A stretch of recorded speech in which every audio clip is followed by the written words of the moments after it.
Halo teman-teman, perkenalkan nama saya Marlene Francisca Metkono, NIM 22011400095.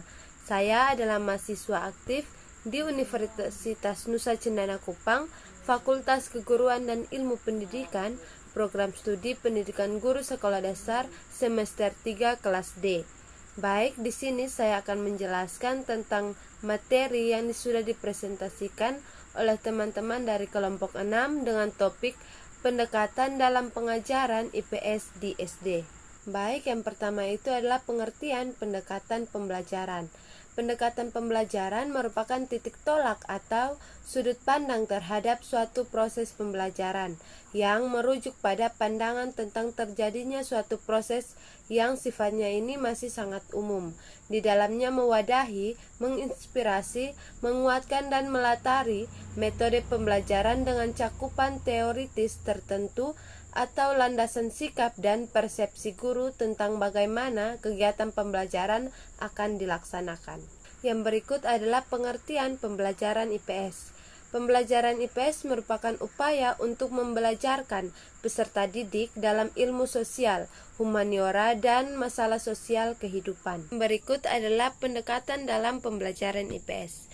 Merujuk pada prinsip pembelajaran IPS, bahwa pendekatan pembelajaran IPS baiknya menggunakan pendekatan yang bersifat CBSA dan PAIKEM. Pendekatan CBSA ini dapat diartikan sebagai anutan pembelajaran yang mengarah kepada pengoptimalisasian pelibatan intelektual emosional peserta didik dalam proses pembelajaran dengan pelibatan fisik peserta didik apabila diperlukan, pelibatan intelektual emosional fisik peserta didik, serta optimalisasi dalam pembelajaran diarahkan untuk membelajarkan peserta didik bagaimana belajar memperoleh dan memproses perolehan belajarnya tentang pengetahuan, keterampilan, sikap, dan nilai. Sedangkan yang bersifat PAIKEM merupakan pembelajaran yang dirancang hendaknya dapat mengaktifkan peserta didik, mengembangkan kreativitas yang pada akhirnya efektif akan tetapi tetap menyenangkan bagi peserta didik. Dalam pembelajaran IPS terdapat beberapa pendekatan yang dapat digunakan oleh seorang guru. Yang pertama itu pendekatan lingkungan, di mana dalam pendekatan lingkungan ini IPS dipandang sebagai mata pelajaran yang membelajarkan peserta didik untuk bermasyarakat.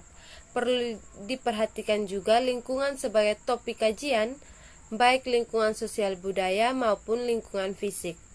Dalam pendekatan ini bisa diawali dari lingkungan peserta didik yang paling dekat, yaitu keluarga, untuk menanamkan nilai moral dan aktivitas bermasyarakat. Guru perlu mencermati lingkungan sebagai aspek yang berperan dalam membentuk perilaku peserta didik. Yang kedua itu pendekatan konsep, di mana pendekatan konsep ini menekankan bahwa pemahaman konsep sangat mempengaruhi perilaku peserta didik. Konsep tentang keadilan, kesejahteraan, demokrasi, kerjasama, tanggung jawab merupakan konsep-konsep yang harus dipahami oleh peserta didik, bukan sekedar diketahui atau dihafalkan.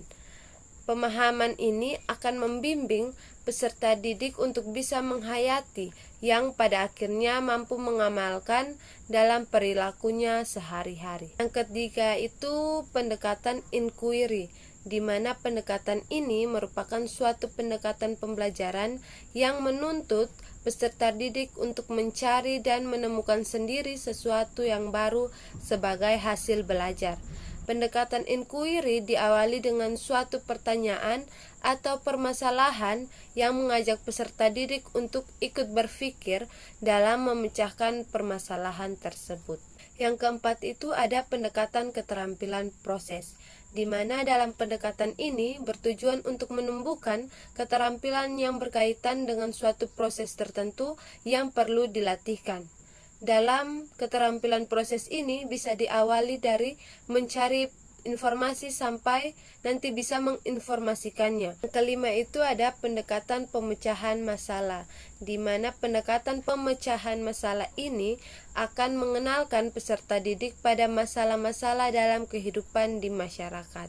Keenam itu ada pendekatan deduktif dan induktif, di mana pendekatan induktif itu diawali dari mengemukakan kenyataan-kenyataan yang ada dalam masyarakat. Sedangkan pendekatan deduktif diawali dari konsep-konsep yang telah dipahami oleh peserta didik. Kemudian dicarikan contoh-contoh fakta dan data pendukungnya di masyarakat. Pendekatan induktif dan deduktif ini menjadi saling menunjang untuk menanamkan konsep pada peserta didik. 7 itu ada pendekatan nilai, di mana pendekatan nilai dikembangkan untuk menumbuhkan sikap dan toleransi peserta didik dalam berperilaku di masyarakat. Yang ke-8 itu ada pendekatan komunikatif. Pendekatan komunikatif ini mengutamakan keefektifan guru dalam berkomunikasi dengan peserta didik.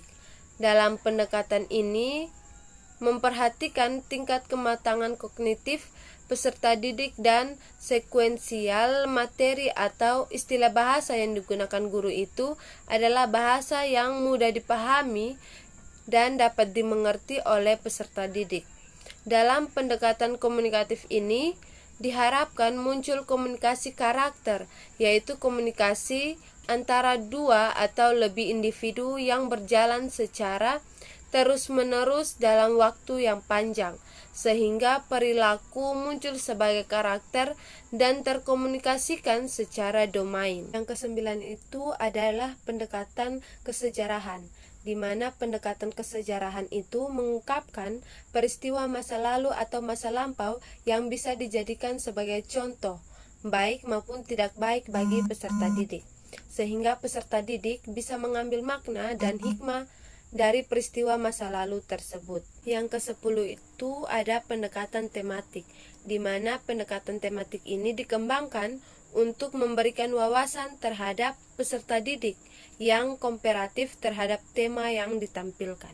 Yang ke-11 itu ada pendekatan CTL, di mana pembelajaran ini merupakan suatu model pembelajaran yang intinya membantu guru untuk mengkaitkan materi pelajaran dengan kehidupan nyata dan memotivasi peserta didik mengaitkan antara pengetahuan yang dipelajari dan penerapannya dalam kehidupan mereka. Yang ke-12, pendekatan berbasis proyek, di mana pendekatan ini merupakan pendekatan yang dimana peserta didik dalam proses pembelajarannya itu memecahkan suatu permasalahan menggunakan prosedur yang membutuhkan kemandirian dan suasana kerjasama tim yang solid. Yang ke-13 itu pendekatan quantum teaching, di mana pendekatan ini merupakan ramuan atau rakitan dari berbagai teori atau pandangan psikologi kognitif dan pemrograman neurologi neurolinguistik yang jauh sebelumnya sudah ada. Dalam pendekatan ini dilakukan ketika peserta didik ditempatkan pada subjek pembelajaran dalam suasana pengelolaan kelas yang atraktif dan komunikatif, sehingga proses belajar menjadi lebih menantang, menyenangkan, dan memotivasi siswa. Sedangkan yang terakhir itu ada pendekatan kooperatif, di mana dalam pendekatan ini peserta didik belajar bersama dalam kelompok-kelompok kecil yang terdiri dari 4 sampai 6 peserta didik, dan dalam kelompok tersebut dikelompokkan secara heterogen. Jadi selama belajar secara kooperatif, mereka diajarkan keterampilan-keterampilan kooperatif agar dapat bekerja sama dalam kelompok dengan baik, menekankan nilai dan keyakinan sebagai bagian penting dalam proses pembelajaran dan mengutamakan keberagaman dan kebebasan. Baik, sekian materi yang dapat saya sampaikan. Terima kasih.